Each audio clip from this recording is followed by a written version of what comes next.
มอบเครื่องดื่มให้ในใจ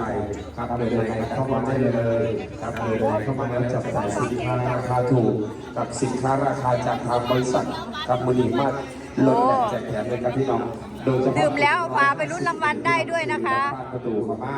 ครับตอนนี้กำลังเดินจำหน่ายกับเดินจำหน่ายกับพี่กับน้องอยากได้ฟ้าสนใจลดแจกแถมขอเพื่อนแม่ลดยังไงวันนี้เข้ามากันเอาฟ้าไปรุ่นรางวัลบ่ลูกให้แต่น้ำไม่ได้ให้ฟ้า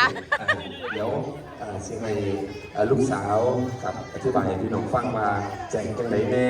แถมมาไหนแน่ใส่แม่เบิ้งฟ้าก่อนใส่แม่ขอเบิ้งแน่ลูกสาวเนาะวัย26อธิบายครับมีอย่างเนี้ยเดี๋ยวเบิ้งก่อนที่น้องที่อยู่เดี๋ยวให้พนักงานเดี๋ยวขอกันกับส้นไหลกับข้างนอกมันไม่โฟกัสอ่ะแค่ทีมฟ้าด้วยค่ะเห็นบ่จ้าเห็นแล้ว157